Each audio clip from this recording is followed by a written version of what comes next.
Streaming live from the far side of Enceladus, my name is Faolan, and joining us today is Castor, Attica, and Gakell here with us today. And tonight, we're discussing the invasion of the alt-right into fandoms, particularly the furry fandom. That's right, we're going to be discussing the alt-right today. And joining us here, of course, Attica, one of our regular hosts here, probably has more experience with the alt-right than most would probably care to have with anybody. And through such, we've had some very interesting experiences here. So, Attica, just what's up with this so far?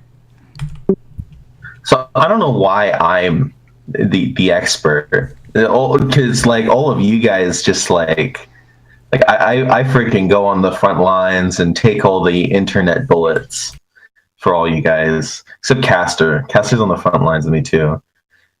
Castor should talk about it too. Castor's done more damage than me probably, but I guess I have a good understanding of the overall architecture of the plan, like, and it's less coherent than the Cylon plan, right? Remember that Cylon plan that was supposed to be there that we never really got and seemed to change all the time?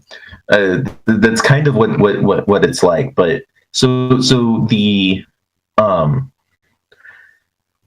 base concept of what the alt-right is tried to do, I don't know how successful they're being in other fandoms. There probably are being successful in other fandoms. They've basically already destroyed the video game industry, anime. These subcultures are the root of dominant culture. It's the only place in which there can be any kind of change, any kind of thought, because everything else is just a neoliberal, slacks and button-up shirt wasteland of, purity of thought and worship of the free market. So the idea was to go and join these subcultures and spread white supremacist views within them. And these subcultures would flow those white supremacist views up into the dominant culture. And it seems like this has been pretty successful everywhere but furry.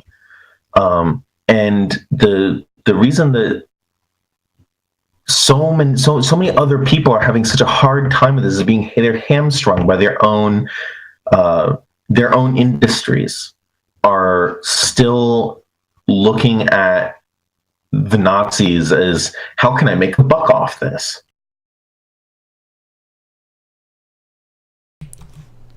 Right, and of course, we came in, and of course, because we weren't the first fandom, I think in part to experience this, I think that we, in a way, kind of had time to kind of prepare for, response to this.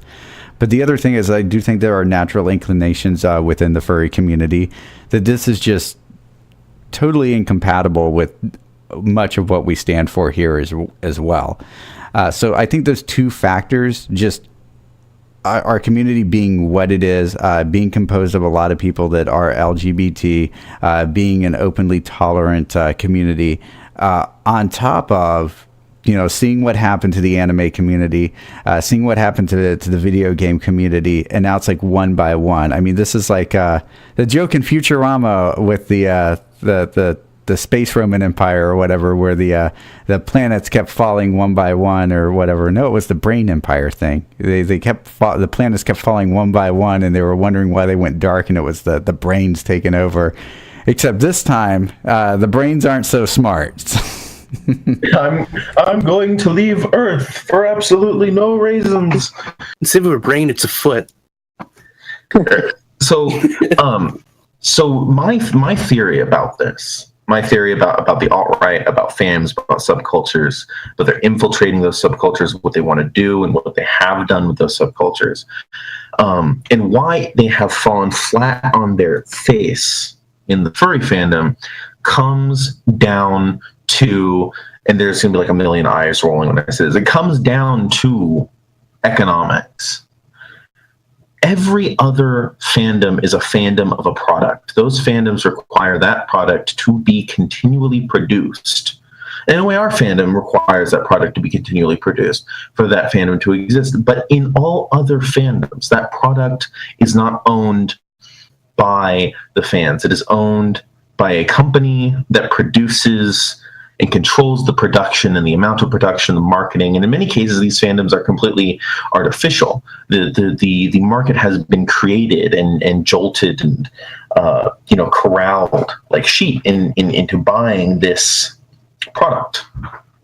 And these companies, they don't really create anything. They have what I call the fan to producer bridge. So as a fan who has a creation, has an idea, and you see this all the time in video games, and you see this definitely in anime, probably every anime has originated like this. You have a fan, and he has an idea, and he has a creation. He's working hard, and he's building it. And at some point, there's a bridge that he has to cross.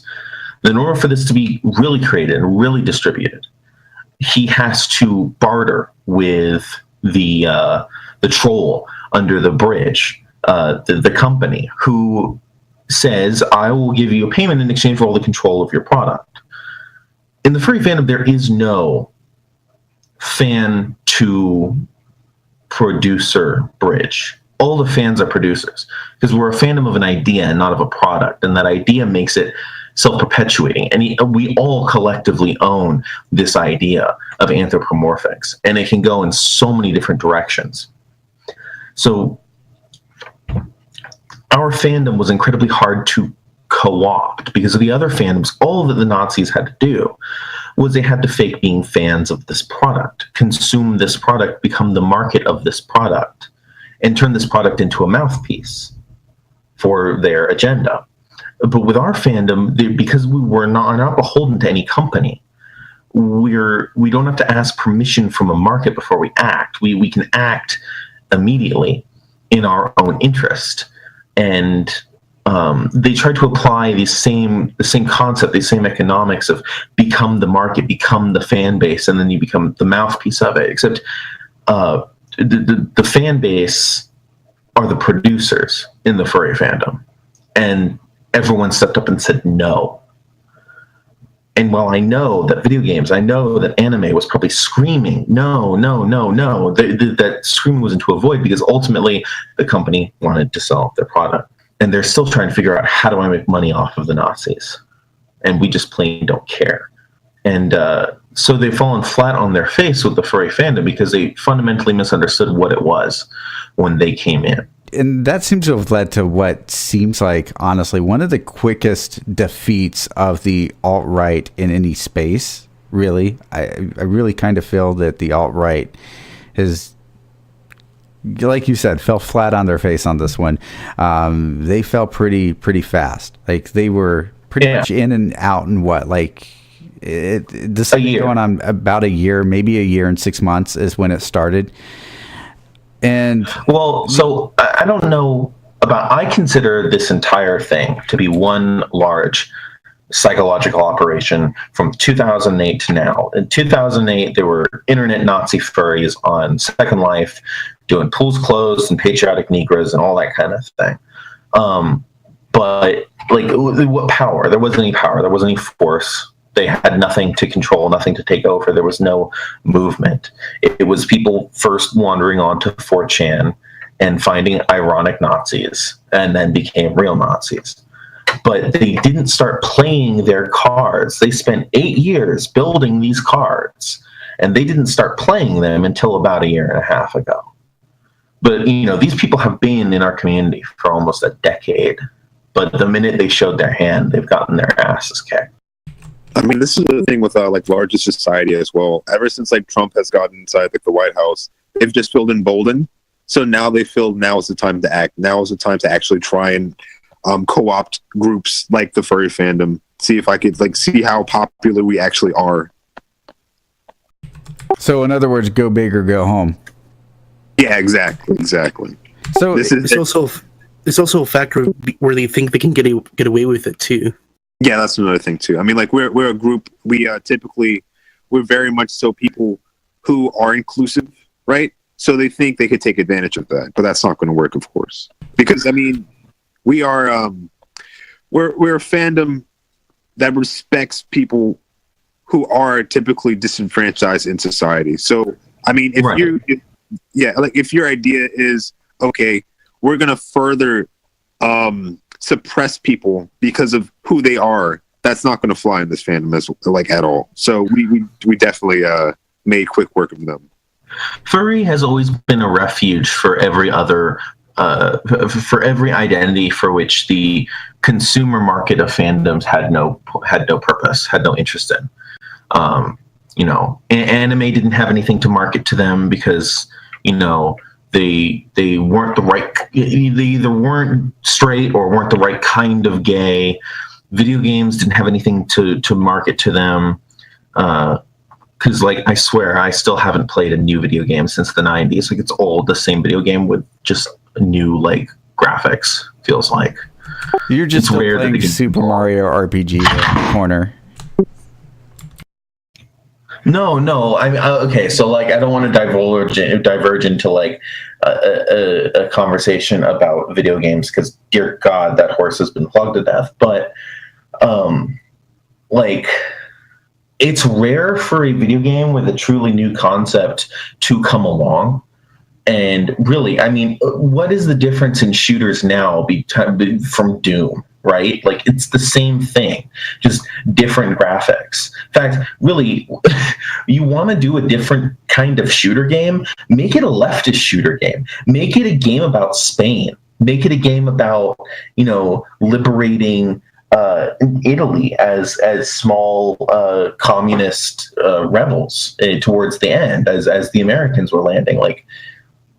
Otherwise, games are mostly the same. But so my point was, people join this fandom because other market fandoms really have no interest in them because they don't fit the right demographic. So we are a toss and jumble of people who have come looking to invent themselves.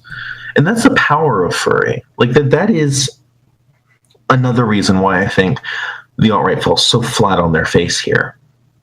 The fascist movement relies on finding people who previously had an identity. Coal miner, that was an identity that was flaunted the entire election. Coal miner, hardworking steelworker or whatever. American. Right, American, right? And but those who's male, masculine, and all those things have lost so much meaning. The boundaries between those are so damn fuzzy now that they don't have meaning. Fascism makes a business of going and marketing people identities, the white identity, the white male identity. It's politics inside of a truck commercial. Right. So but the thing about furry is we come into this fandom with those identities already obliterated. The furry fandom allows people to create identities to relate to the world on their own terms. So there's nothing that fascism offers us. We don't need a white male identity. We already have a gay fox identity. We threw away the identity that was assigned to us from society, and we built one anew for ourselves. And so there was nothing fascism had to market to the furry fandom. So I wonder if that has something to do with the recent turn within AltFurry, because we very quickly went from this being this annoying saying to this being taking this very quick, sudden, dark turn where all of a sudden, these people, they're not just harassing leftists on the internet. They're even going after people that are they're apolitical, or they're liberal or whatever, or even like conservatives. I mean, I've seen them attack the full gamut here of just not being alt-right. And so I have to wonder if some of this is just, because we put the foot down and everything, is that why this turned, I would even say, to argue to say, dangerous very fast? Yeah, they are bewildered. They don't understand why their attempts failed so hard here. And I don't think they ever really will. Like, they'll listen to this podcast, right? And they'll scoff at me, oh, that's stupid leftist. But, like, they won't understand why what I'm saying here applies. They won't understand the identity aspect. They won't understand the market aspect. To them, capitalism equals exchange of money, right? So they yell at me all the time, furry isn't socialist. You pay artists for art. Like, that doesn't necessarily, like, only one entity in this fandom can I think of relies on exploited wage labor for the creation of a product, and that's Bad Dragon. And there's like 2 for-profit conventions, one of which is pretty much defunct. So it, like, everything is like a single sole proprietor exchange or nonprofit volunteering. Right, and even there is no exploitation of labor in this fandom. And even one of the biggest, I mean, you know, one of the biggest business institutions within furry, if you want to call it that, they put their foot down and said, no, we're not dealing with this Nazi BS. You got to get it off of our site. And, you know, that being Fur Affinity. I mean, and I was here, you know, I never imagined that. In a million years, I thought that, you know, once we kicked him off Twitter, then we'd have to go to Fur Affinity and we'd get mired in, you know, the internet equivalent of trench warfare where we just made no progress whatsoever. That amazed me that, you know, even Fur Affinity being under control of a capitalist entity of IMVU, which really honestly hasn't really seemed to give much of a shit about it. It hasn't tried to do anything with it or build anything with it. But that it still could turn around and recognize the danger of these people. And it took them getting violent to do that. It took them doing death threats and doxing. And like, had they not gone that far, I don't think there would have been yeah, and after they made that announcement, didn't somebody mock Dragoneer about his cat or something like that? Yeah, someone made an account. Someone decided to dig their grave even deeper. They made an account of his dead cat, and like, he's attacked Dragoneer as his cat from beyond the grave or some stupid thing, and it's like, wow, you guys. And then they tried to like sue IMVU, like it you know, they're so desperate. They're clamoring for the law now. That's like a Nazi's last recourse, is to actually go with the law, even though it's their horrible misinterpretation of the law with Sovsit bullshit, which is funny because that's how this all began, right? Yeah, with the convention where they were threatening Dio, correct?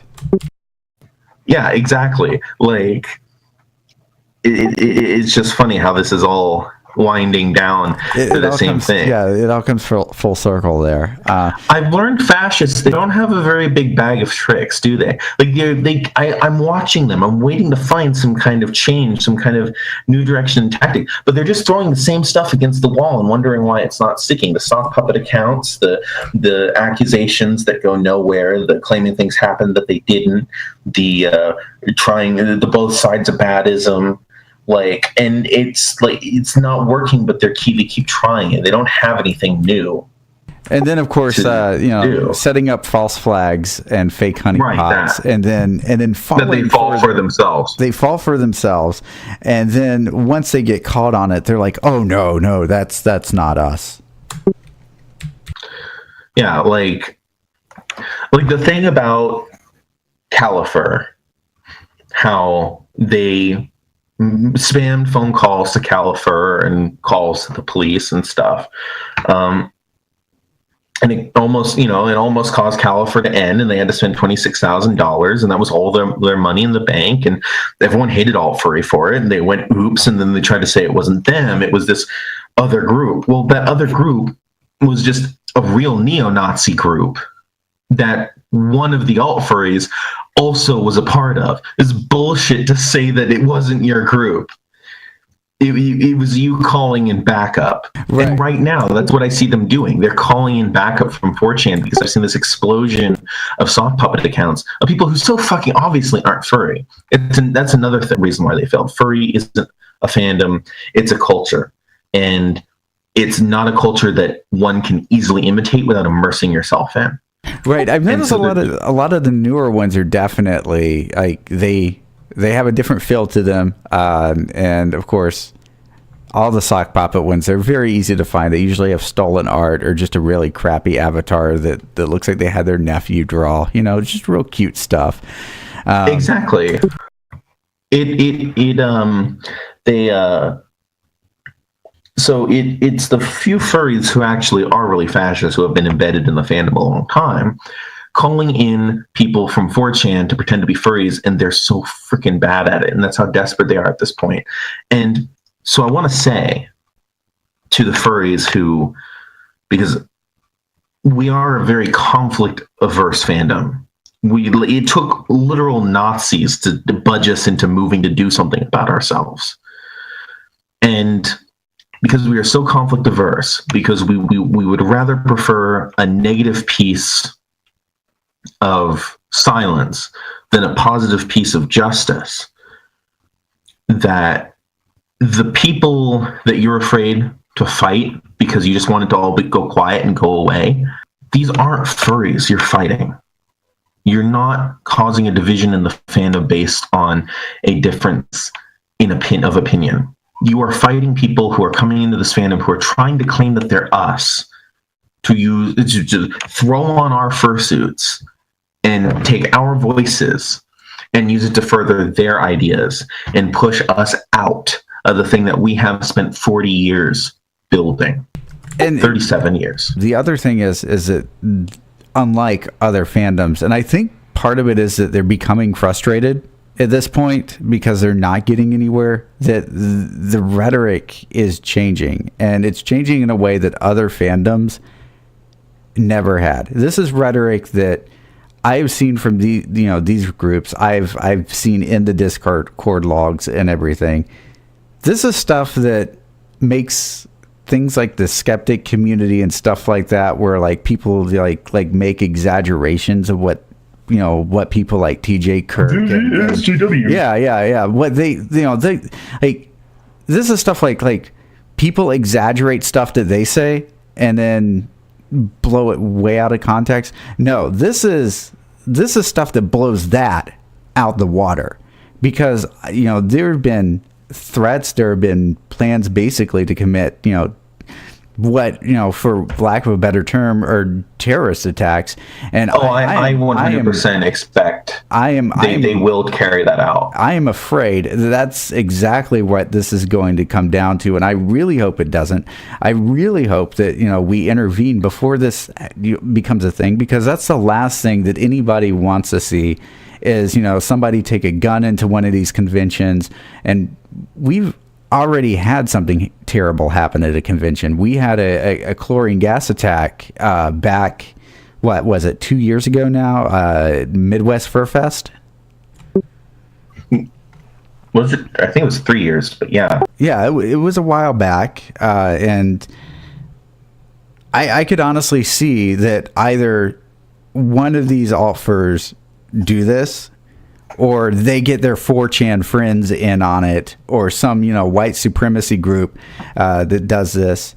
And with the way they're trying to one-up each other, because at this point they become so isolated within the fandom where that's basically what it is. They're just one-upping each other.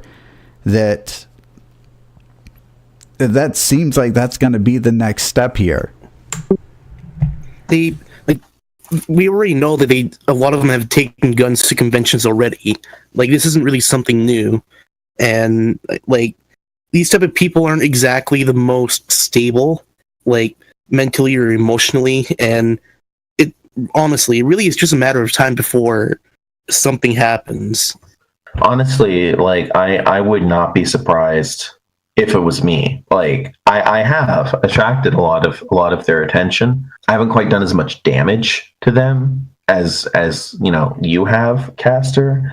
But I go to conventions. I honestly would not be surprised. Like, they are going to take it out on someone who they view as the mastermind who defeated them, right? Oh yeah, definitely. So it's going to be me, or it's going to be you, Caster, or it's going to be Dio, or it's going to be Junius. It's going to be one of us that had something happen. I mean, look at how much they're doing to try and just attack Chip Fox. Yeah, going all out. Like, they're trying to get him removed from his own job, just to say. which is going to go nowhere, I assure you. Oh yeah, definitely. I don't know exactly what he does, probably on purpose, but it's aerospace. I know it's in Denver. I know it's something NORAD. I know he's not military, but it's big, right? So, like, they're not going to care about a bunch of, internet Nazis screaming their heads off. Right, exactly. They're going to treat this as like drama, which, I mean, they already are going to know his politics. They're already going to know about his wife. Like, he's never, ever even said the word Antifa, right? Like, exactly. He's kept his mouth shut about that. He really has nothing to worry about except for the stupid inconvenience of there's probably going to be some guy who saunters up to him at his job and says, "We got this report," or blah, blah, blah, blah, blah. Can you explain it? And he'll explain it, and like that'll be the end of it. I can actually tell you how this is going to go, to be honest, because I do work at a business where you don't have to have security clearance per se, but it's dealing with people's personal information, and a lot of our customers are military. So, the way that would work is, and somebody actually did this. It was somebody that was a common Facebook friend or something like that.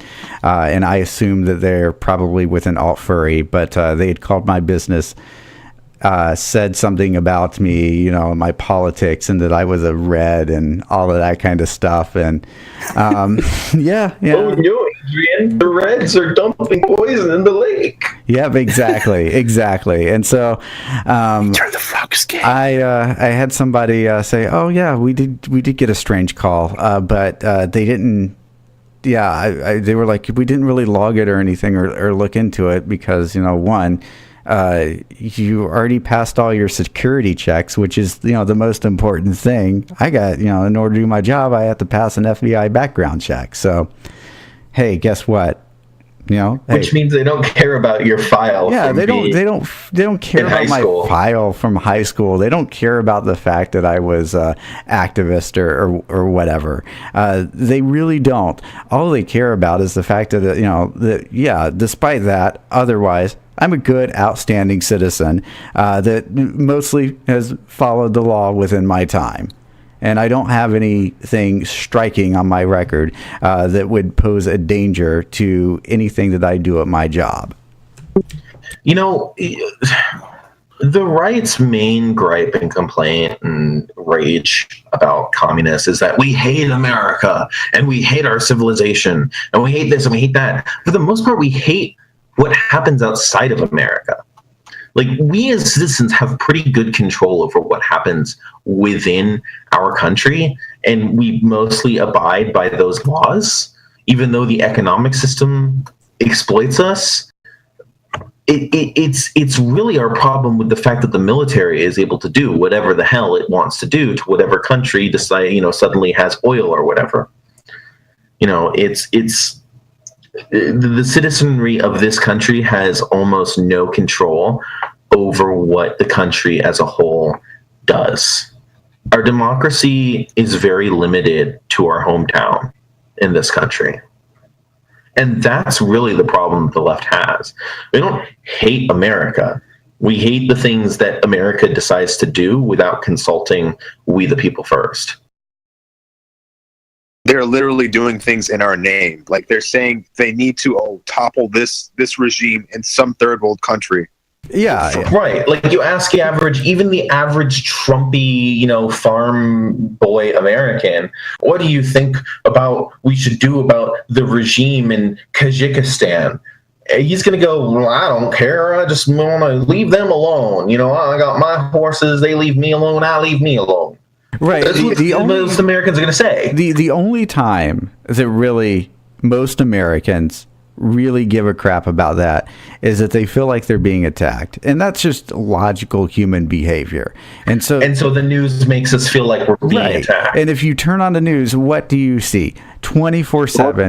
North Korea. It's North Korea's going to attack us. Afghanistan's going to attack us. Al Qaeda, Bin Laden, everything. If it's not Bin Laden because he's dead, it's ISIS. And if it's not ISIS, it's North Korea. And then what's the in a few months it'll be Rojava. In a few months it'll be those evil leftist communists, leftist ISIS. Kurds, right? And then after ISIS is gone. Yeah, and after ISIS, it's probably going to be them. And I bet Rojava could have taken Raqqa in 2 days. I bet it's dragging it out because they're trying to figure out what to do when the U.S. turns on them. That we're inevitably going to do. Of course. Well, inevitably, the left is always turned, or the U.S. has always turned on leftist movements like that. Exactly. It's the whole right wing meme of you have a revolution and your economy collapses, and so you try again. You have another revolution. Your economy, for us, for the U.S., it's you fund a terrorist organization to fight communist insurgents, and then the terrorists turn on you. So you fund a communist insurgency to fight the terrorists. So you turn on the communists, and you fund the that's what we're stuck. Yeah. We just replaced one terrorist organization with another. And we've been doing that for decades now. We started with, for instance, the history of Al Qaeda. Al Qaeda wasn't originally Al Qaeda; it was the Mujahideen in Afghanistan, who we armed and funded to fight the Soviet Union, who was assisting a popular insurgency in Afghanistan. And once we as America defeated the Soviet Union in Afghanistan, that organization just festered there. And after they had finally dispersed and everything, they had this huge network up that was a giant terror network called Al Qaeda at that point. And of course, Al Qaeda lasted on. They committed several terrorist attacks. They were actually behind the first World Trade Center bombing as well, and then a few other bombings before Bin Laden had planned the World Trade Center attacks. So it's a long, complex history with that. And even ISIS kind of has its ties to Al Qaeda, because that started as AQAP and Al Qaeda in Iraq, and a whole bunch of other terrorist organizations that kind of joined forces to create that. I forget his name, and I think he's dead now. I think he's been killed. But what's the word? The Caliph of Islamic State, was a fighter, was trained by Al Qaeda. Yes, al-Baghdadi, who, by the way, he's a very questionable person. If you read the news, he's been killed no more than 12 times. It's a really strange story if you start actually going back news articles and start reading. Are you saying he's an American plant that just shows up conveniently when there needs to be a leader? Almost seems like it. It seems like the perfect villain plot. This guy, they kept thinking they I know, right? They feel like Cobra Commander. Yeah, and the name just feels fake. Everything about it feels fake. Al-Baghdadi, the city of Baghdad. I understand that may be a common name there, but come on. I mean, this sounds like something out of this sounds like something that somebody wrote up in some Hollywood, plot. Not to sound conspiracy theorist or anything, but when you start don't necessarily piecing together, yeah, and so I've had this theory for a long time that al-Baghdadi might have been multiple people. I'm Spartacus except the fascist. No, I'm Spartacus except the fascist. Yeah, exactly. You know, like Spartacus never actually rose up to free all the slaves. He just wanted to free the people of his kingdom and then get his ass back to Greece. That's all he wanted to do. Like there was no great moral uprising against slavery as a system in the Roman Empire. He was just a king who wanted his kingdom back and wanted to get back to Greece and farm. Yeah, and He was fine. He would have enslaved, he would have enslaved his own people when he got back who would have had slaves. Like, we like to treat it as if it was this great uprising against the concept of slavery in general, but it wasn't. It was really kind of an ethno-nationalist thing. One of the things I did want to go over AltFurry though, before turning the discussion here, was like the cult-like aspect of it. You know, with everything taking this like weird, dark turn and everything. I thought to compare it with the terrorism of Al Qaeda earlier. Yeah, I know that is conflating. If we want to talk about conflating, I'm not saying that. I was in one of our chats the other day and yesterday, and I was talking about the fact that a lot of people probably have alts that they used to watch the AltFurry alts, and like I made a comparison to the Nuremberg trials where we had to give proof of several of the people who were captured and sitting in the Nuremberg jails that this guy was a spy all along. And I was saying, like, you guys really should have proof that, like, you that these alts are you and the purpose that they're for. Because I don't want to see anyone labeled as an AltFurry who wasn't an AltFurry, and they like just took the shit at me for comparing like AltFurry's stupid little internet games with Nuremberg. And I guess they have a point, but it was just a comparison, and like the tactics are the same. Okay, so I do agree that they do have a point, and I really do see where somebody could definitely get offended by that kind of comparison here. However, I do think that having a good security culture when it comes to operations is imperative, because it doesn't matter. Like we like to laugh about like them, being so incompetent that they fall for their own traps and false flags. But when it comes down to it, you still have to have good security culture, regardless of how incompetent your foe is, because they could always learn.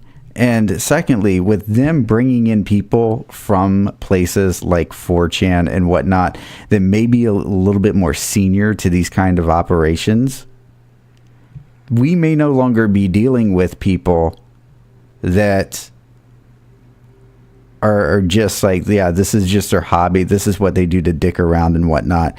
We may be, in very short term, we actually may find this to be a totally different fight, that the game has been upped kind of thing. So we have to be really careful. I would not be surprised if this spills into other fandoms, period. Right. We have developed a strategy that can be replicated with what we've done and what we've learned. And if we can get that to the subculture world at large, I think this becomes something much bigger than just the furry fandom's fight against AltFurry. Because if we win, we're just the furry fandom. If they take anime and they take video games and they take, all the other realms of fandoms and pop culture, then our victory is meaningful only in the fact, only in the absorbed sense of, well, at least we didn't fall for it. But materially, what's it matter? Yeah, right. I mean, like at the end, I mean, if we're not careful, all the the only fandoms left standing that will be out of the influence of the alt-right is furry and vaporwave, which is I think it's a great combination, but I don't know about just two things, man. I mean, life's more about just two things. I mean, don't forget the juggalos, but yeah, that is a good point, to be honest. Like, we can't allow like our allies in different fandoms to have their fandoms compromised, because we could win the war but then lose the fight, You mean win the battle but lose the war? Yeah, I flipped that up. Yeah, hey, that's okay. But the other part is with this having like a cult nature too, because one of the things that I have noticed is with them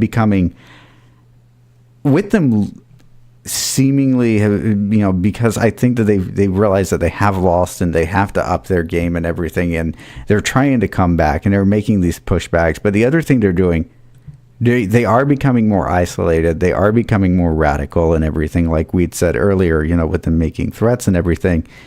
But they're also becoming more cult-like as well, and the fact that they're really isolating themselves off. They're doing things to basically self-destruct themselves, and essentially just make them unattractive to everybody else, which is kind of funny, because then they make this complaint that they're retreating into a turtle shell, trying to come up with a plan of what to do next. And you know what? It might be a little while before we see, an upping of the game, because the alt-right hasn't lost before. This is new to them. They take this problem to Fortune, and Fortune goes, we don't know what to do.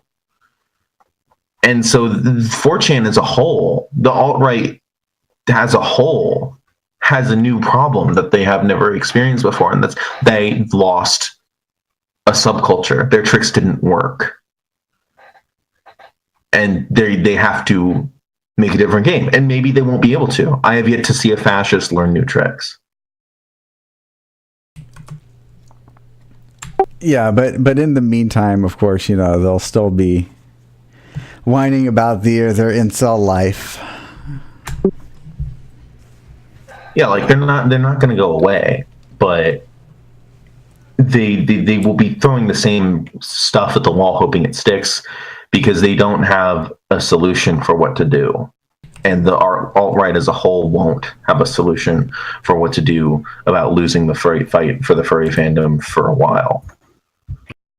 But they probably will come up with something. So like we have to be ready. Like this isn't off the hook and there's no problem, we can just relax. Right. But now I do think the one positive thing that I have seen, and actually it's really something that Caster is mostly a part of here, is that has been pulling people away from the AltFurry side of the fandom.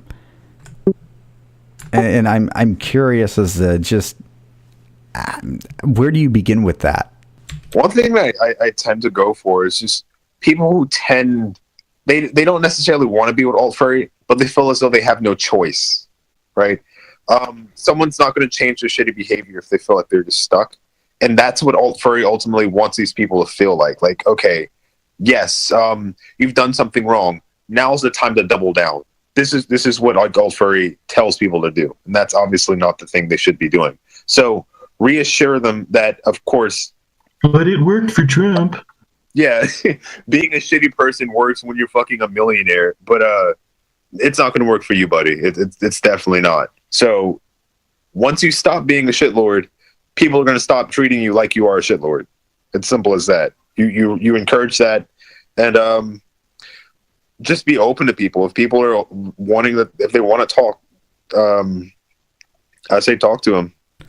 I've found that with some of those people is they are kind of cool with talking. To be honest with you, sometimes not debate. Not necessarily debate. Don't try to fall into their traps. Don't debate their ideas. Yeah, but I've just found like getting to know them. Like, why are you doing this? Like, why are you doing this to your life? Because really, ultimately, what these people are doing is they are pushing people away from them and then taking them in. they are basically telling them, oh, you do this, you know, even though this was a seasoned person that did this is like just an example, oh, go on Fur Affinity and put, a swastika on your avatar, yeah, people will love that. They'll think it's great. They'll think you're edgy. No, we think it's something very sad and very disturbing. And when they exacerbate that kind of behavior and they continue it, and then they get pushed out of the fandom because nobody really does want to interact with that kind of thing. Like it is threatening, and of course people don't want to be threatened, and they don't want to feel like they have to tolerate and be around this, and we don't. Exactly. This is the reason why I have an issue with bowl cuts. Dylan Roof. Anyone who has a bowl cut tends to be a bit of a psycho. It's just the symbolism, Yeah, it is. It's kind of weird. Like I could understand like maybe 20 years ago, like that was like the haircut. And of course I could understand like why people had that kind of haircut. I grew up poor, and that is the official cut of a poor boy, is like your mama can't afford to go to the barber, so she gives you a bowl cut. Like that's where that came from. And so I'm saying like that was just more of like a poke at it. Oh yeah. No, I know. Yeah. I know who you were poking at there. Yeah. You were poking at the same person I was poking at, and we're not going to mention their name on the show, but they know who they are, and they're probably listening. And if they are listening, just to let you know, no, we're not going to debate you, but if you want to talk, about this, right there on the lower third. Hey, there's our Twitter handles there. Go there. If you want to talk, if you want to open up, maybe just why, and if you want out of this, like if that's something if you want it to stop, you're most welcome. Hey, have at me, hit me up, hit Caster, hell, hit Attica up. I don't know, Attica, you're not going to hit back, are you? No, but I am just going to send him to Caster or like to Asaro, because I've never joined a cult. I don't know how to leave a cult.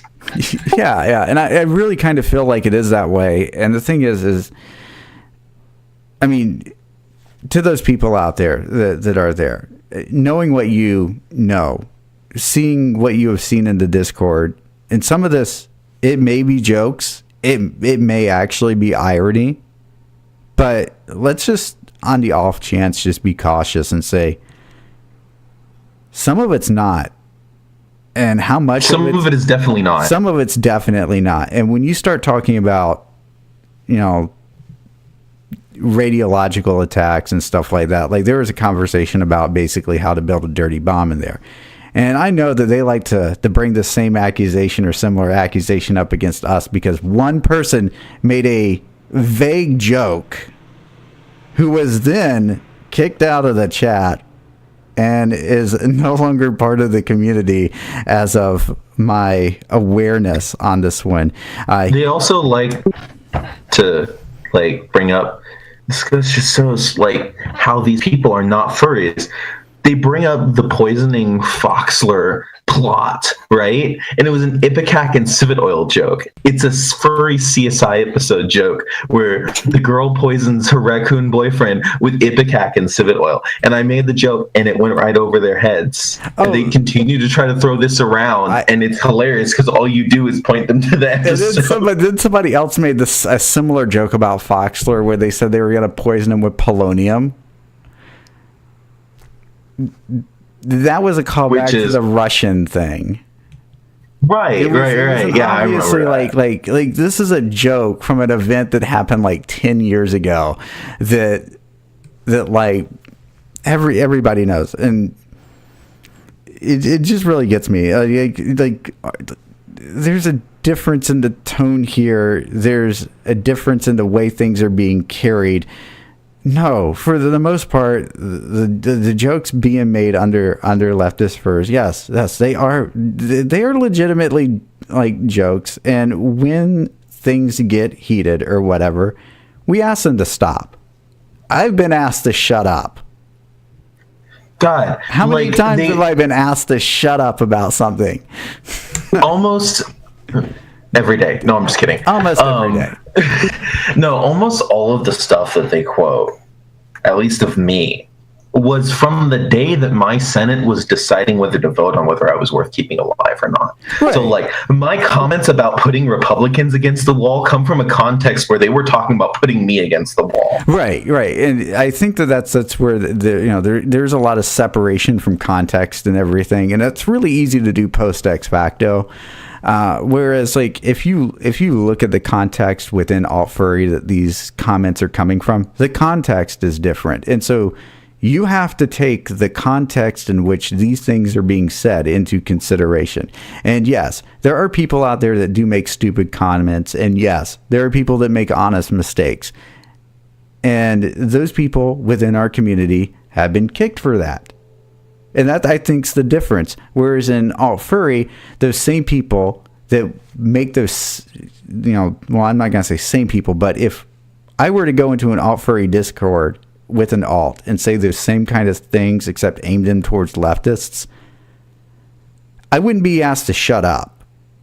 Right. You'd be encouraged. And then if it got out, you wouldn't be disowned.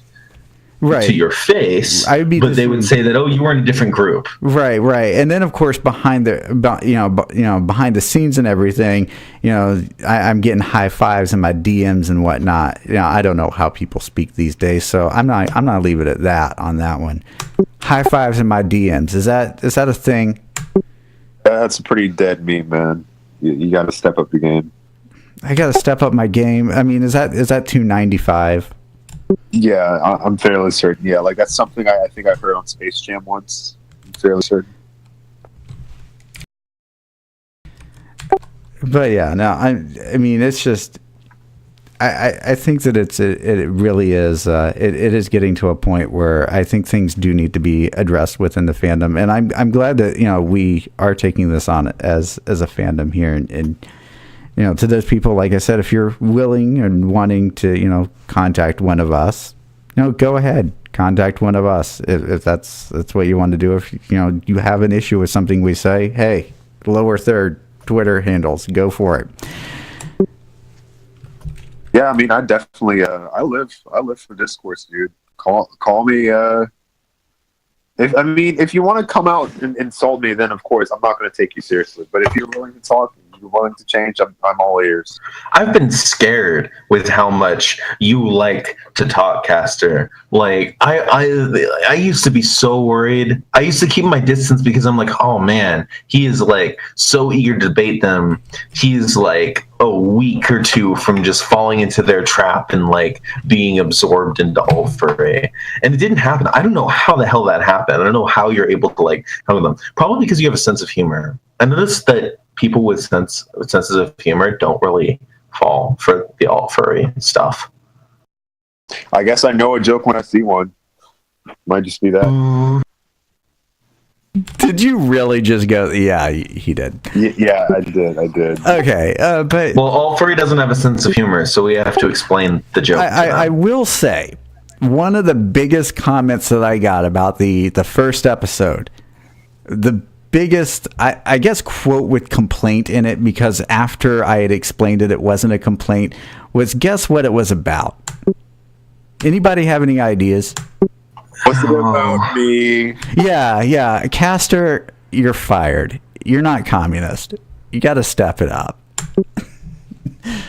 Of course, I'm joking. So somebody... People were complaining because Caster's not really a communist. One person on Google Plus sent us, and it was in one of the supposed... Plus? Yes, their social network. Yeah, Google has a social network, guys. No, I know, but I didn't think anyone used it for longer than 3 weeks after it came out. No, there's a little bit of a following on there. So I posted the podcast in one of the leftist unity groups, and one of the more tankier people, I'm guessing, had pointed out that Caster was a social democrat, and then linked to his for affinity, like some comment that he'd gave and said, oh, it's pleas for moderation and stuff like that. I'm like, okay. I am going to put this thing damn to bed, all right? All those left unity be screwed, all those tanky motherfuckers, in regards to this fight that we're having in the furry fandom, fuck right off. Because here's the thing.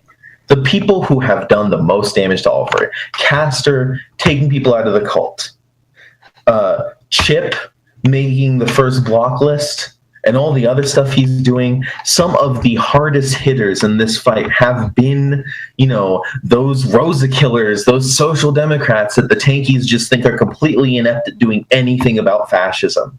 Well, I'm sorry. They have worked with us and probably done more than us to save this fandom. So they, in the context of the furry fandom, they can all those tankies and their criticism and go right off a cliff. Yeah, and in regards to that, I mean, I do keep my eye on Caster. I'm careful. I know about the social democrats. I'm not going to end up dead in a river. So yeah, exactly. Yeah, I mean, like, there's nothing to. It's not like I'm actually plotting against you or something. So like that. Like, oh, I'm secretly fascist or some shit. I'm basically. I don't even know how to describe it. I mean, I have no problem with you guys. So I mean, like, I don't know. I mean, it is kind of interesting. Like, yeah. I mean, do you ever just kind of feel like you got dragged into this? I feel as though like now is the time to act. Like, there's no time for passivism. But I mean, this is really funny. You hear a lot of the times like, "Oh, I'm a national socialist. I'm a fucking fascist or something like that." This is a difference of opinion. What I have with you guys is a difference of opinion. We basically all are looking out for larger America. Like, we want to make it so someone like the average American, they could live happy and healthy, right? This is what we want. We don't want to end up deporting or expunging like a large percentage of the United States. And this is our difference of opinion. I also want people outside of America to have a larger life too. I mean, you're probably on board the anti-imperialism boat too, Caster. Yeah, exactly. Oh no, I was just saying like with things like healthcare and such. But I do agree with that. Like, of course, exploitation of third world countries is unacceptable. Right, and I think that there is a lot of middle ground that could be worked with, and I know that a lot of people, on the left, don't like social democrats, and I could understand that. I've read the history and everything, but I also think that if you build those bridges properly, then I think that does become, almost a necessary allegiance that needs to be made, because without social democrats, you're not going to bring people to the left for the large part. That bridge is not going to happen. Their context is of 1919 Germany, and a woman who, regardless of the motives, did conduct an uprising against the state. That sitting state was a social democrat state who was facing an uprising and attempt to topple them. Like, all morality aside, the logical thing to do as the state is act in self-preservation. So their context is from like more than 100 years ago. Yeah. And that, like, it feels like original sin. Like, right, but then the other thing is the part that you have to bridge it though to modern day is that the average person in terms of communism, like, they don't have much of an idea outside of starving people in Russia in the early 30s, or starving people in China in the late 50s. That's their context that they work with, or they, make comparisons to like Pol Pot or something like that. The Guerrillian. Yeah. So that's the framework that we have to work with because of indoctrination. And so having allies in the social democrats is very important, because if this country were to begin, like, if we went down that road that the alt-right wants to take us, guess who gets purged first? It's not the liberals, because the liberals, there's a significant number of them. So, well, you look at what happened in history. Well, you have They went after the gays, they went after the Jews, and they went after the communists. Well, they're definitely going to go after the communists and the gays. They may not go after the Jews this time, but we don't know. We don't know exactly who they're going to go after. But, you know, the fact is that most of the people that they're going to be going after, they're going to be working class people either way. You know, it's going to be regular people that get hurt mostly in the end. Maybe. Like, their entire view of communism, in a sense, is a very selective view, and it's basically like their idea of communism is just the meme version of communism. Like, it's the one that they've heard over and over again, that they've been told by people that are kind of like in their mindset and such, and they're going to pull up all sorts of examples, even if they're pretty out there or not even really that good of an example, and completely ignore many others. Like, for example, like with Pol Pot in Cambodia, like, yeah, like, there are terrible things that happened there, and Pol Pot was utter shit, but they kind of conveniently forget that people that were, or the guy that came after Pol Pot, who was originally part of the Khmer Rouge, was upset with what Pol Pot was doing, and basically rose up against the Khmer Rouge, and, you know, established an actual socialist society there after they got rid of Pol Pot. I mean, they always try and construe things, trying to fit their narrative. Speaking of narratives, I mean, you guys are probably familiar with this. We talked about it a little bit last week. The media has actually kind of gone on their own narrative here, you know, with Antifa, actually, and, you know, kind of continuing on this. Looks like, you know, pretty much the news has just continued that. This week, of course, you know, Newsweek, The Independent ran stories, Politico. These are institutions that generally, like, even though they're larger, they kind of have the so-called left lean to them, or, you know, liberal lean. They just went all the Starbucks coffee shop. Yeah, they just went all at it. So they're really trying to get that, like you said, Starbucks audience on board with this idea that that Antifa is the moral equivalent to, you know, the neo-Nazis, basically. And, like, when they are put up against a wall at gunpoint by a neo-Nazi, what the are they going to be surprised? They're going to be surprised. The liberals are always surprised when that happens. Like, right, they're digging their own grave by bringing the false equivalents. They are demonizing what are really, I think, a lot high school students, who are going out and risking, like, their actual limbs to stop people from advocating genocide in their neighborhoods. And the glorious liberal media is deciding that they're going to call them terrorists. Right. Like, is our generation not already radicalized enough? Does our generation not already get the point that we are just shit on society's shoe for whatever reason, and the automatic scapegoat for everything, while also the source of all money for everything, except we don't have any, so everyone's mad at us for not having any. Yeah. So to dig that wound deeper, we're now terrorists. On top of that, of course, we're killing every industry out there. Napkins, dead. Millennials, we're savages. Yeah. Millennials changing the way wine is drank, by the way. We're no longer drinking it in little teensy dainty bottles. No, we got to buy it by the drinking it like Chad. Yeah, there you go. Yeah, I know at least one of you besides me probably has a nice big month-lasting box in your refrigerator. Not because I drink a lot of wine, by the way. It's $14, and it's good wine. I have a bottle of wine in my refrigerator that my neighbor gave me that is really shit wine, and I haven't opened it because I don't have a wine opener. I have yet to find an alcohol that I actually like the taste of. No, but it is kind of funny. Like, you see all these articles, you know, and I think that is part of it with the Antifa. It's just another, you know, those darn millennials kind of thing. This is what it typically is getting associated with in one frame.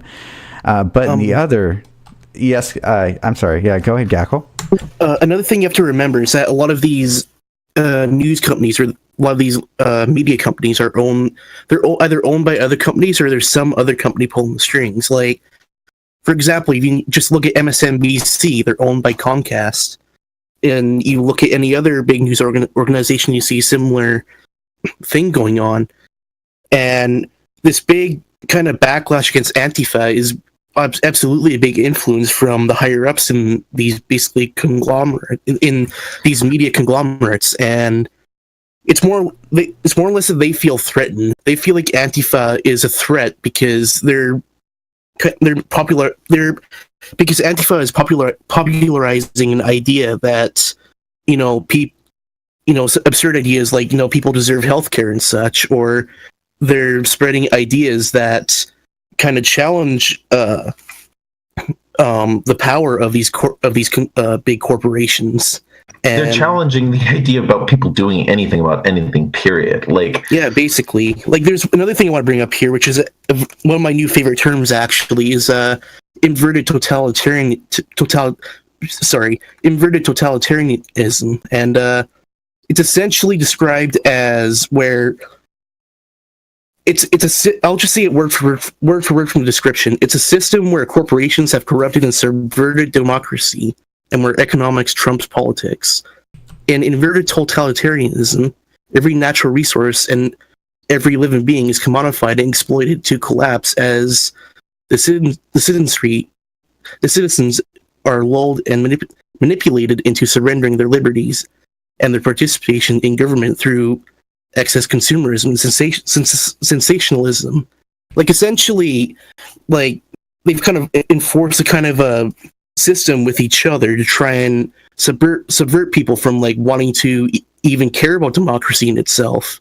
It's a synthesis of fascism and democracy into the perfect system. And by perfect system, I mean a system that, the elites have created that is so good at just making people not care, that they just will relieve control to the corporate masters, if so to speak.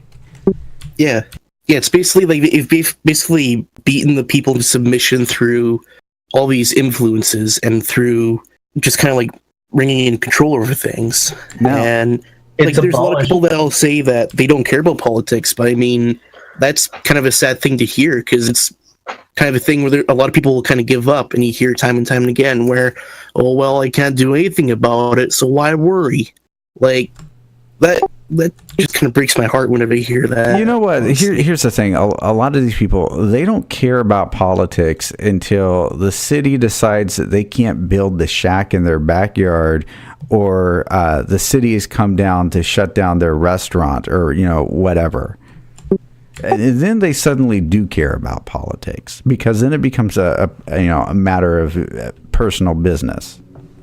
Well, Bookchin said that too. Bookchin said that what people think about politics is not politics, it's theater, and that politics is the self-governing of the city, of the polis, of the populace, and that when people do engage in that, people love politics. But when all they're given is the circus sideshow of Hillary going on Ellen or whatever, as if that makes any kind of difference, then no. I mean, I would hate that politics. Like, what does it do? It offers me nothing. The society has abolished all form of involvement in one's life, all form of adventure. Like, used to be for me, like, the biggest thing, like, going to the Japanese grocery store across the street for me was an adventure. That was the pinnacle of it. And well, yeah, it is cool. It is different. There's a bunch of different stuff I've never seen on the shelf and stuff I can't read. Like, generations before, like, had adventures across the world. And it drains you of any meaning in life. And that's where the people's apathy comes from. And Antifa challenges that, because it shows you can get out into the street and make something happen, or not happen. Keep something from happening. Right. Is such a threat to.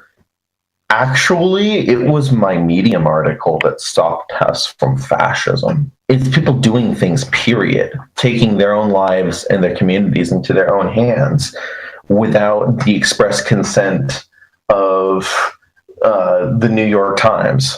Yeah, and then really to kind of top it off, though, I mean, like, how many times have the media have been also just kind of either called in a lie here, or the alt-right has been called in a lie here, where there's all this fake news about Antifa as well.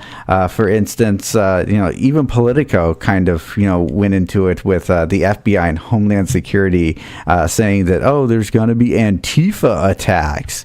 And then there was some stupid Turkish blog that had made the claim that Rojava and the PKK were sending Antifa terrorists to the United States to commit terror attacks. I mean, just absurd stuff. But then, then you have... And liberal soccer mom isn't going to know what any of that is. They're just going to hear terrorism and my child's not safe. Right. And yeah, this was getting into your whole theory of, the next big threat's going to be Rojava. And that seems like that's kind of starting up here, that we see in the Politico article there, and in the Turkish blog, which is just from some new nonsense blog that they just blog in Turkish, Arabic, and oddly English, and they seem to have no point in was this English. Bullshit Turkish article picked up by Politico? Is that where you found it? No. I typed in Antifa into Google News to do a little bit of research on it and pick up what's the current feel here and everything. And I actually logged out of my profile and went into incognito mode on Tor to do this, and that's what I pulled up. So this is basically what you would see on a blank profile, and I was like, well, that's strange. Let's go into my profile. I'm going to type it in because I do a lot of research on that kind of stuff, of course, so maybe it's not going to pull up on mine. No, pulls up on mine too. So they're definitely pushing a narrative and a story here. And Google wanted people to see this. You know what's gonna happen when suddenly they try to turn the people on Rojava? Ho Chi Minh. Ho Chi Minh is gonna win. Ho Chi Minh. Like there are gonna be people who are not going to be able to be convinced that they're bad guys. Like, these are the people who have been fighting ISIS, and it's so blatantly proven that they're fighting ISIS. Can it's what? Can I get like somebody to make like a beat trap that's like Ho Chin the commie guy, and then it's like ho ho ho, like the Bill Nye intro. Like we can make that our theme song. These years are going to make the 60s look like an afternoon party. Like we don't even know what we're in for yet. This is going to be, if it doesn't actually result in an actual political revolution, this is going to be the cultural revolution of all cultural revolutions. Right. This is going to make make the 60s look like an argument with your grandpa. Yeah, and I do agree. I think it's going to spin out of control very fast. It definitely has that potential. It looks like it's heading that direction. The counter narratives are already being set up as well. We're seeing where it's being pointed out. Oh yeah, it turns out these people on the alt-right that are claiming to being attacked and stuff like that, a lot of it, not all of it, but a lot of it's bullshit. Like the lady that carved the freaking bee onto her face, that story from way back when. The bee? I heard about the guy who stabbed himself with a knife, but what's this about a bee? Okay, there was this lady back, I don't remember how long it was. This was before Antifa, though, but it's the same vein. She claimed that some black person had like attacked her and carved a bee in her face for Barack. Oh, you mean the bee meme? I thought you meant a bee is No. I made the joke that it should have been a bee meme in the chat. They should have carved the bee emoji. Okay. And no, that was my inappropriate joke on it. But that did happen. But it turned out that like it was fake. Like she made the story up. She did it herself. And we see this all the time. Like there was a story about it's fake the fucking bike meme. Yeah. They had a fake campaign that they orchestrated where they tried to say that Antifa was out there advocating punching white women. There's another one that like some like dude said he got stabbed by a guy because of his haircut.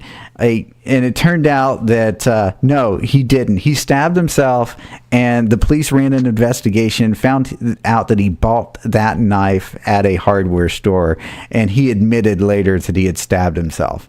There was another one that it was a Photoshop of some guy in a black leather jacket that they slapped on the Antifa logo on his jacket, and it was obviously fake. Yes, yeah. I've seen that. Though, like, not kidding, I would buy that jacket. I would too. That was an awesome jacket. Or like if they had like the furry Antifa logo on it. Yeah, exactly. See, we're an easy market. Like there's money to be made. I'm telling you, in 5 years, like after like, unless if there's no political revolution, and this is just a cultural revolution, you'll be buying Antifa stuff in Hot Topic. I guarantee you. That as a communist anti-fascist movement and its symbology will be dead. Corrupted by capitalism forever, sold off in Hot Topic. But it'll have done its job. So I guess no harm done. You just have new symbols. Yeah, and then of course the big one of them all, the one that I love the most, was the fake poster, and then to top it off, just as obnoxious as the fake poster was because it had racial slurs on it. Trigger warning was telling you about how the Hebes were going to control us all if we didn't rise up in a communist uprising kind of thing. It was one of those kind of posters. They can't even get past their own language, by the way. But the best one was the manual. Did anybody read the manual? There's, I went looking for this manual, and I found an actual manual or the handbook on Amazon that's legit from a guy who's been like involved since Occupy. That's the only thing Antifa manual brought up for me. So, and I read through the previews, the Amazon previews, and like this book is legit. It's not okay. So you haven't you've seen the coffee stain manual though, right? No, I went looking for the coffee stain manual and found this actual handbook. Okay, so the coffee stain manual reads a lot like pretty much it is a modern day version of the protocol of the Elders of Zion. If anybody knows what that is. God, 5 years makes a hell of a difference. I have no idea what you're talking about. Okay, so Protocols of the Elders of Zion is this book. It's a forgery, and it is one of like the cornerstones that kind of like I know what you're talking about. Yeah, it's like, I know what you're talking about. Yeah, it's like the Jewish Guide to Rule the World. Right, and it was like the original Nazi false flag. Right, yeah. So that's exactly what it was. But yeah, it is kind of funny though. I thought that much of I think he hit the bug again. Uh-oh. Yep. No. I did. I hit the Antifa manual is just fucking hilarious. It's just AltFurry got me. I'm sorry. This feels like one giant shitpost. This fucking manual. Oh my god! Oh my god, guys! Foxler's in here with a fucking knife. No! Stop! Foxler, no, get away from that 14-year-old. I'm gonna cut you. Hi, everybody. So I just wanted to say that I tried to join the clan once, and they kicked me out because they found out I was a fur. No, we're not doing that video. Insert breathing. His do reminds me of Manson's la la la la la la. Oh wow, you went there. But I mean, moving forward. Yeah. Okay, I'm looking through the manual here, and there's one line here: "Believe the way we do, or you will be fired." You'll be fired. Fired from Antifa. Let me clarify here, because I am a general in the Antifa, and as part of a general, I actually do the firing, so I can go a little bit into this as being an expert. So what we do is we take you and we place you inside of a rocket, and we in fact fire you into the sun.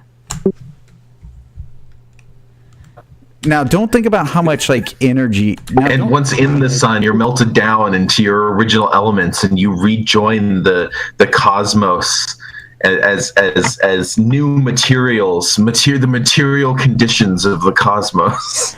Right. This is obviously the true workings of cultural Marxism. This is the end result. This is our goal. The goal of cultural Marxism is to fire all people into the sun, into the melt them down into their original elements. We will all be one. And one will be all. And I will let the conspiracy theorists dwell on that for a while. So you just keep thinking about that. So false flags, AltFurry, Antifa, no one who's been involved or been anywhere where Antifa was doing Antifa stuff has anything bad to say about them. And this is probably being a naive leftist, because leftists always think that, oh, this will be the turning point in public opinion, and public opinion never fucking turns. That, I'll go ahead and I'll be optimistic and think that this is just going to be the media digging themselves a bigger distrust hole. But probably not. Well, I mean, things as far as revolutions go culturally. There's a lot of reasons not to trust the media, and I think it's just it's hard to say what's going to happen. And I mean, there does need to be some kind of change put forth. There's just so much corruption from just the subversion of democracy through just basically buying the government and just buying the media. It's the problem is money in itself, and how just the disparity of wealth to the people in power and the controllers. So we've already got pretty much confirmed the way that politics works, the seasoning, the time of year, the season, the who's saying what. That the Democrats are going to be running on a single payer platform for 2018. Somebody has got through to them. I guess our attempts to get the Democratic Party to do something has accomplished something, because there's 16 Democrats now signed on to that bill, and it's more every day. And that bill's not going to pass. And so then they're going to come out and say, well, there's no way that it's going to pass through a Republican controlled House, and it would only take and there's no way that it would pass to the Senate either. So it's not going to pass. So the Democrats are going to say, to do this, we need you to go out and vote for us. And people will, because I think single payer will be enough to get people out to vote. And they will, may take the House on that, may take the Senate, and then they'll pass it, and then Trump will probably veto it. and then they'll campaign on it again. This is what we need for presidency. But so at least we've got that confirmed, that single payer is going to be the 2018 midterm platform. So we've accomplished something. I just want to say real quick, shouts out to Kyle Kalinske and the Justice Democrats for raising awareness for the for just single payer healthcare. You know what? I think so too. I think that's a good shout out there. It's something this country needs. I mean, I'll concede to that, even as a pretty hardcore socialist. I mean, I think at this point it's obvious we need to move forward with something, because I really think it's come down to the point. One of the big contentions to this is there's a lot of older people in this country now. This country's getting older and everything. The baby boomers, one of the biggest generations out there, aside from the millennials. And on top of that, the Generation X, they're going to be getting old soon as well. And right, these people have kids, like we're their kids, and nobody realistically wants to put grandma out on the line. Nobody wants to do that. Like that's painful. Like when you have to sit down with your spouse and your kids, and you have to say, we looked it over on the finances, and but here's the thing, grandma can't afford her medication and we can't afford it either, but we have to eat. So, I'm sorry, kids, but that's a hard conversation to have in the family. And the kids will get it, and we get it on the left. But I am not so sure that this country is at a point yet where those people can look at that problem of, we don't have enough money, so grandma's got to die, and connect it with, we need socialist programs. I don't think that enough grandmas have died to expunge the automatic fear of the word socialism outside of the millennial generation. You know what? I think that at this point, it's become an obvious problem that the effects of it, I think people are starting to look in that direction. They not necessarily the socialist direction, but they are looking somewhere for an answer, and they want somebody to be held accountable, for this problem. And so I think inevitably it's going to lead towards, a socialist solution, or at least we're going to get single payer healthcare through the government on this one. This is, I think it's inevitable, because the other solution is that how many, millions of people are, going to die because of this. And that's just a future I do not think that most Americans are willing to go down. I think some people are starting to realize a few things, that, times are changing. Like, as we go forward, like, we're heading a direction that is not going to at all resemble how, like, life was 100 years ago. Like, especially with the rise of technology in say, automation. Like, I don't know if I said this on the show last time or not, but I mean, like, our generation kind of realizes that jobs are not going to be coming back. That, robots are going to be starting to take over jobs, and by, I think it's 2055, about half the economy is going to be automated. We realize that we're going to need safety nets. We're going to need something there. Otherwise, there's going to be so many people that are going to be left behind and just left out in the street to rot, basically. To, like, left out on the curb to die. And we realize that something has to be done. We need to take initiative towards, just something. Otherwise, we're all going to be fucked. Right, and I think that something is actually being done, because I think that for the first time, like we saw what happened during Hurricane Harvey with the DSA anarchist groups. We talked about that last time, actually, where leftist groups were actually getting out there. No, they weren't covering their faces and looking like obvious Black Bloc protesters. They look like your neighbors because those people are your neighbors. We see that. And then in contrast, I don't think we talked about last week was how people like landlords responded to their own tenants. A lot of them were just like, you know what, you can't pay. Sorry, there's a disaster. Tough luck. You're not even going to be able to get your stuff. We're just going to clear out the house because obviously you can't rent it and I can't make a profit off of it. So you have all these people and, deprecated houses that are no longer even in livable condition, can't even get their stuff out of or whatever, or are told, oh, you got 3 days to do it and it's flooded.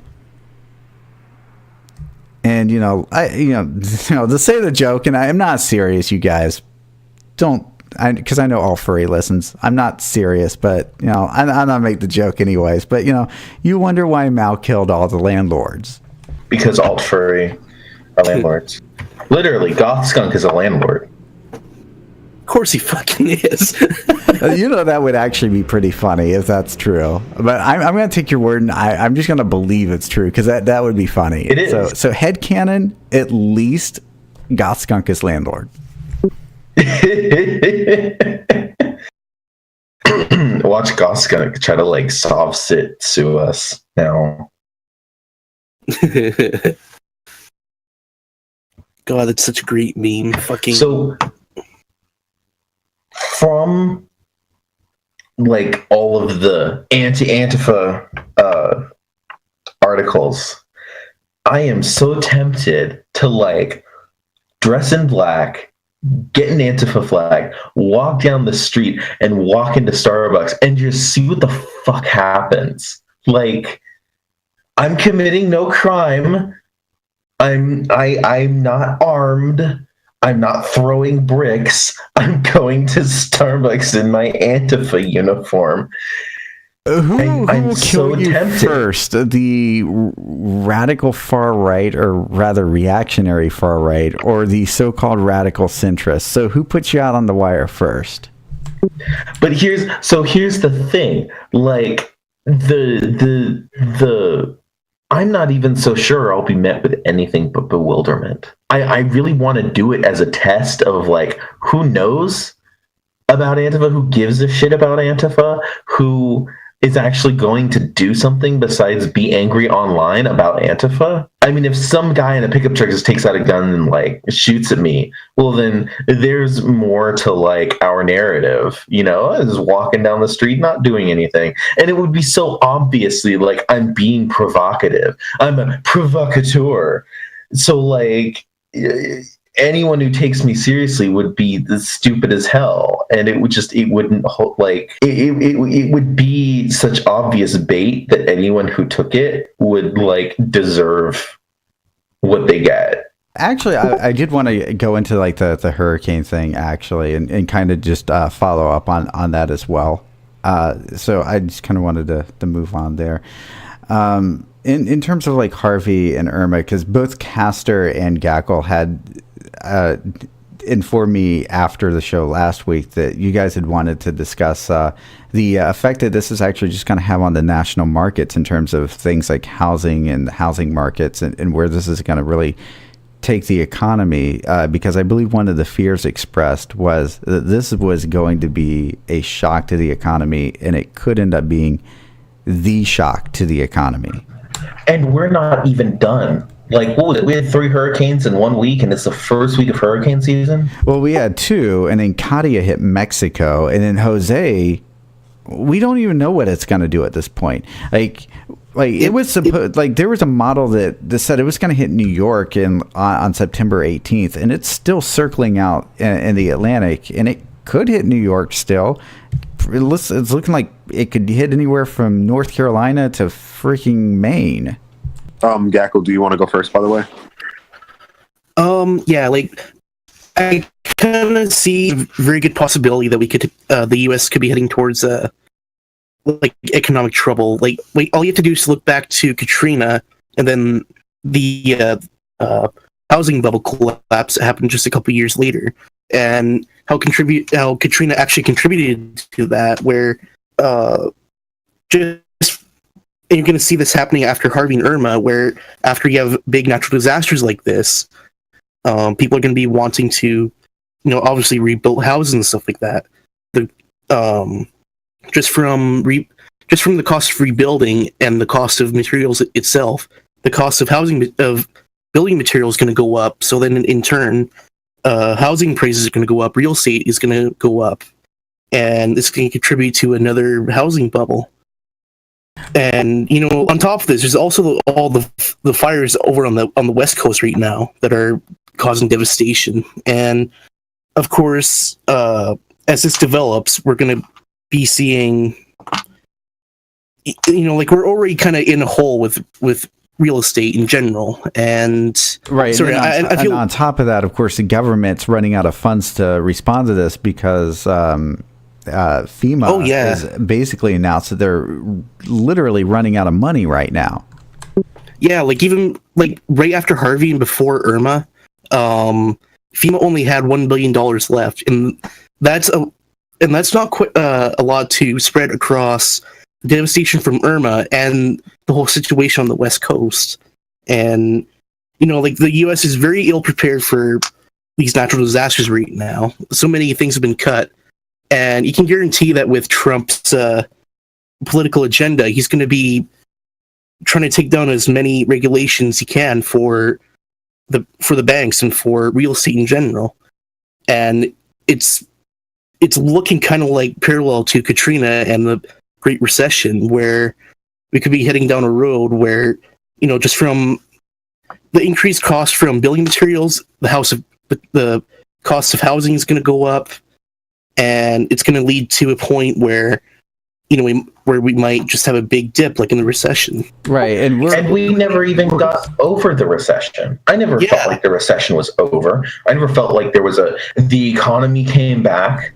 I feel like life has slightly improved in that I'm not renting a shitty little hole from drug addicts on Craigslist. I'm just renting a slightly nicer hole from what really amounts to the city because it's subsidized housing. But right. So basically what's happened is that for the average person, really not much is improved. Where the economy has improved is in the top tier. All these gains and profits, they're not going back to the working class. They're going to that 1% there. They're going to the business owners, mostly corporate execs, because for the large part, we're still seeing, we're not really seeing an expansion in small and medium-sized businesses as much either. It's mostly corporate expansion. Yep. And the thing is, this isn't limited to the U.S. Canada is going to be in deep shit here too because of this. We already have a pretty bad housing bubble, and of course, as material across North America gets more expensive, just for building, concrete and wood in general, it's going to affect us too, and we're probably going to have our housing bubble pop. And it's just that we're really not prepared for this. It's going to suck. Basically. Right, and it is looking like stuff is hitting the fan here. And if you look at just how both businesses and the government is responding, because when with Hurricane Irma, with Florida being a right to work state, there were literally workplaces, even private institutions. Of course, it's understandable, maybe the city says, hey, you signed up for this job, you work for the government, you got to serve the people. Okay, I understand that may be that could be a fair thing to say. But when it's Pizza Hut and Waffle House telling you got to come into work and there's a major flood, that's absurd. And so what I think here is, if we're not careful, we will see an unraveling, simply because people will lose faith in institutions and everything. And that's a very dangerous way for society to go. Yeah, but that's what happened in Spain. The quasi-feudalist capitalist system just sort of collapsed overnight, and no one had faith in it anymore. And while in almost instantly the next day, things were collectivized, and farmers were eating stuff in the Ritz-Carlton and for free, there was a massive civil war. Right. Now, I hate the leftists fantasizing about the inevitable class war, right? Like, there's some the people who revolution that all of the high school kids are going to win. Like it's a stupid Leftist idea. Red Dawn. Right. Like, revolutions get glorified because they are so terrifying to live through. No one wants to remember them. That's why they get mythologized, right? Because you have it's big people kind of doing great things, kind of thing, and people get wrapped up in this like narrative, and it's a little bit like a hero narrative for people, and that's what people want to remember, not the starving in a basement while bombs fell on you. Right, exactly. And nobody remembers that, or they kind of marginalize it to the side. I mean, I get accused of, defending the Soviet Union and stuff like that, because quite frankly, yes, I do on occasion, because of, I don't believe that, everything should be demonized just because of, ideology and whatnot. And I like to take a fair take. I believe the Gorillion. You have to take a fair take on history. And so, I take a fair take on history, and I call people out on their bullshit. But on the other side, I think that a 1917 style revolution in the United States would be appropriate for our civilization and culture? No, I don't. I think that's an absurd idea, because we don't have the same conditions that the Soviet Union had. Those kind of uprisings always happened in like quasi-feudal countries like China, Vietnam, Russia, Spain. Right. And the only time it ever came close to actually happening in an industrialized first world country was in Germany. And that was the only time it ever came close. And so I really do think that, what's really, if we're going to have a revolution in this country and it be successful, it needs to start with the unions first, and it needs to be kind of a more of a cultural tone, not to invoke cultural Marxism, which is totally something else. So stop. But yeah, it has start with things like unions, start with people building within their communities, and then if necessary, seceding and separating out or blockading or whatever. But it needs to be done in a manner that isn't endorsing things like terrorism and whatnot. The left has no need for terrorism, because terrorism only spreads fear, and terrorism doesn't actually build anything.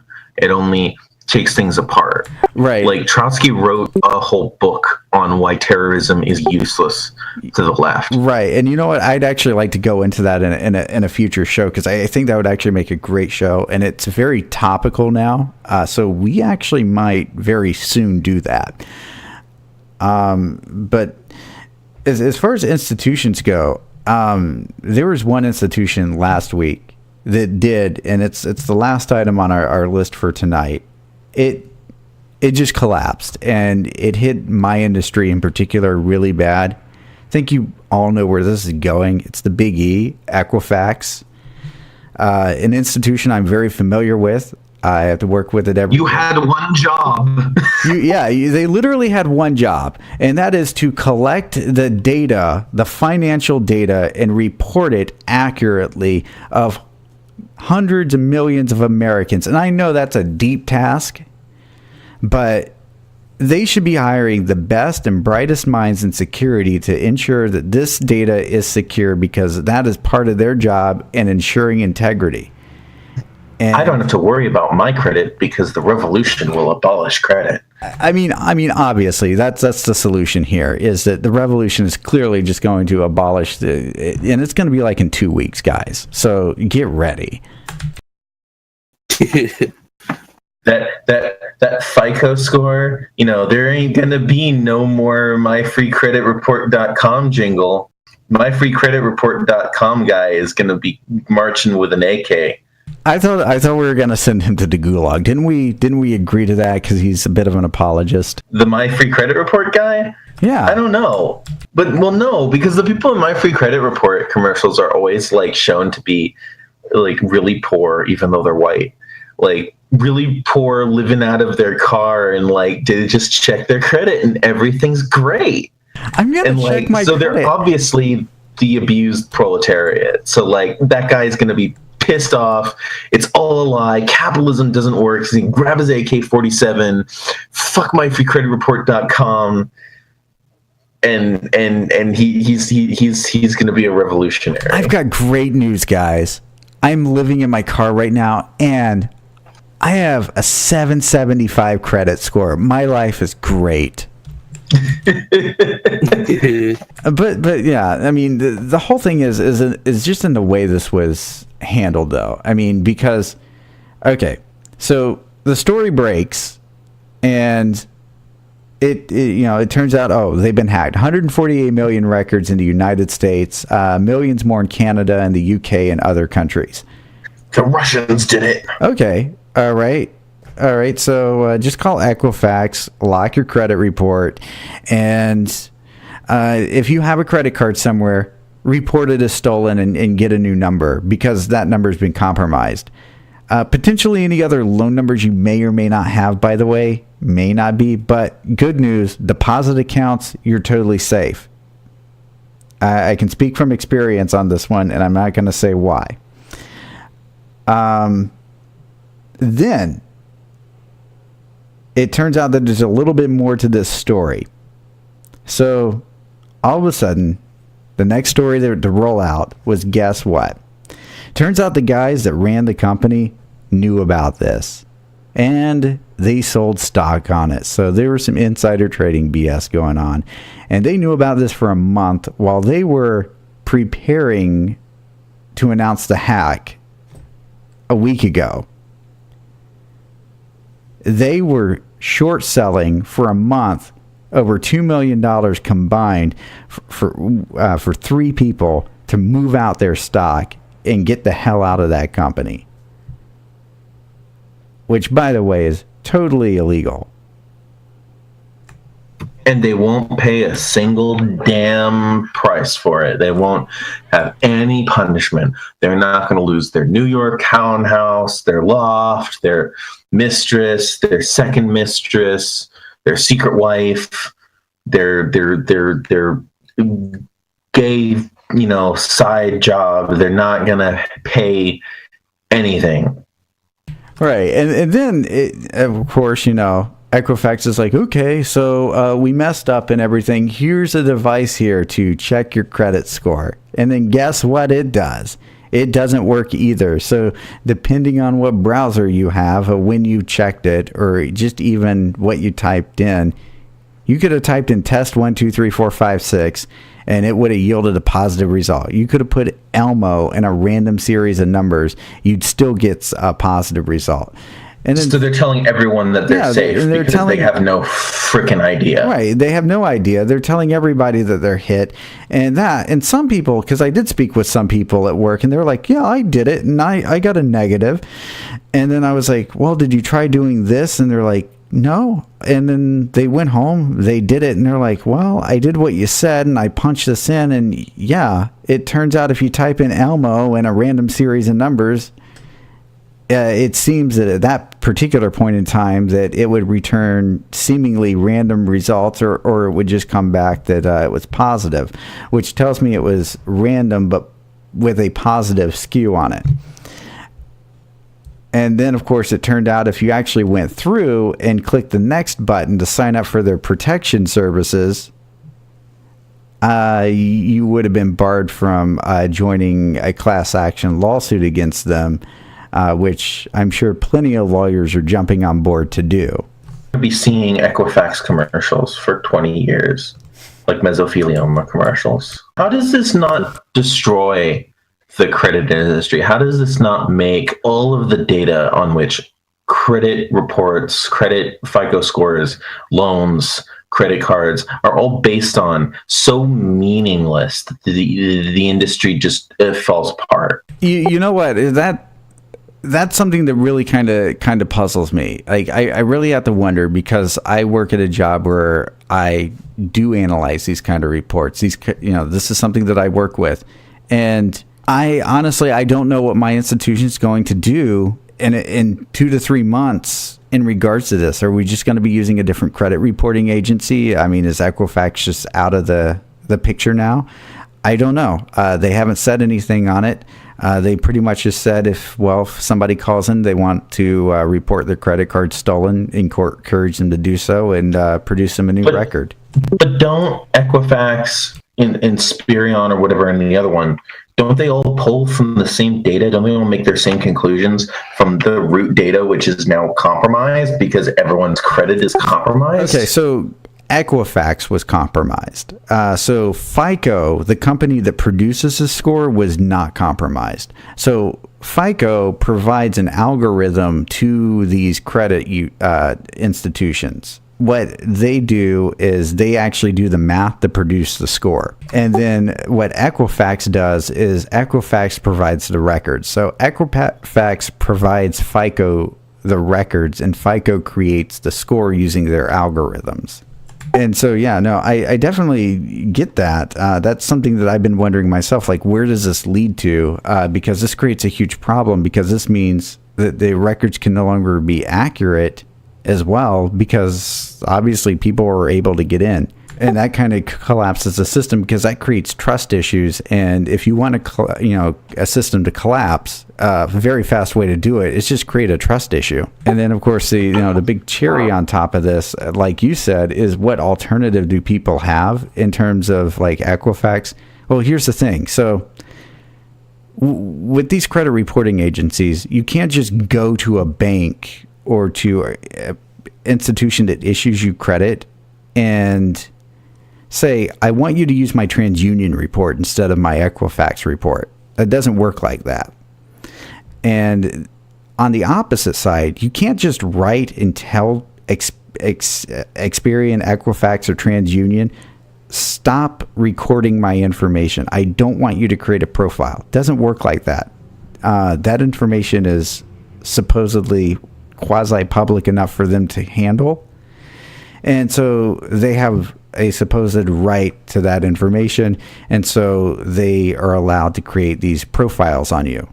So from either side, it doesn't work. And of course, even if you were successful in banning them from your information, any institution, for example, my institution that only reads Equifax, and you can't tell it, oh, pull from Experian, pull from TransUnion.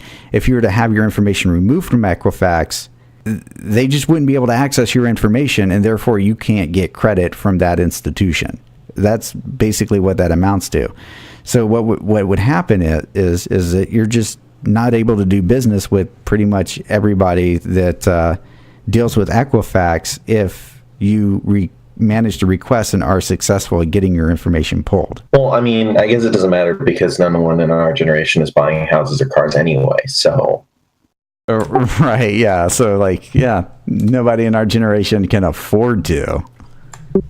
Doesn't matter if you have that 725, you know what I'm saying?